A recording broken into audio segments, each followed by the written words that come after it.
Assalamualaikum warahmatullahi wabarakatuh. Nama saya Fauzan Febrian, kelompok 3 dari 11 Bro. Di sini saya akan menjelaskan fungsi dari komponen-komponen motherboard itu sendiri.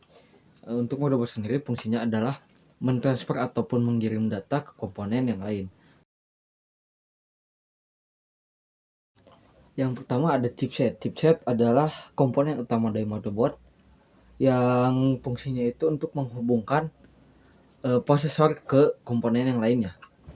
Yang kedua itu ada slot PCI. Slot PCI fungsinya itu untuk memasang seperti WiFi card, LAN card, dan sound card.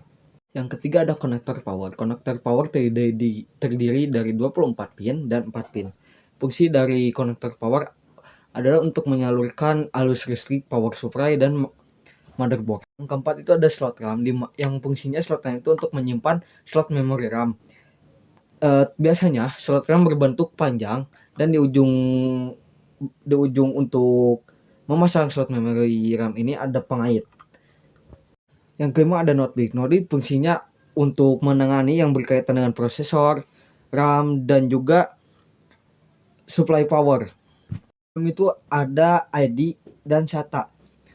Kedua komponen tersebut fungsinya adalah menghubungkan motherboard dengan hard disk ataupun optical drive. Yang ketujuh itu ada softdisk. Softdisk itu fungsinya untuk menangani yang berkaitan dengan PCI, ROM, mouse, keyboard, dan BIOS. Selanjutnya ada slot AJP. Slot AJP adalah saluran point-to-point berkecepatan tinggi untuk menghubungkan kartu video ke sistem komputer. Fungsi utama dari slot AJP adalah untuk membantu percepatan video 3D. Selanjutnya ada soket prosesor, di mana soket prosesor berfungsi untuk menyimpan prosesor.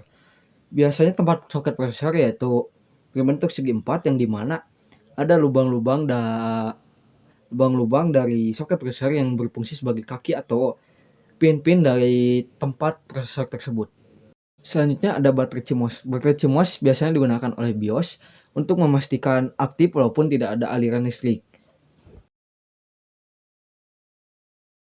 Selanjutnya saya akan menjelaskan fungsi-fungsi dari komponen motherboard back panel. Motherboard back panel sendiri memiliki fungsi untuk menghubungkan komputer dengan komponen eksternal komputer, biasanya menggunakan kabel.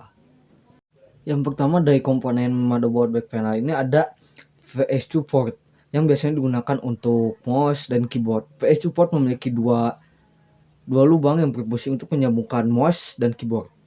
Selanjutnya ada serial port. Serial port adalah port dari personal komputer yang berfungsi mentransmisikan satu bit informasi pada satu satuan waktu. Selanjutnya ada parallel port. Parallel port ini berfungsi sebagai alat komunikasi motherboard dengan perangkat luar yang bersifat paralel.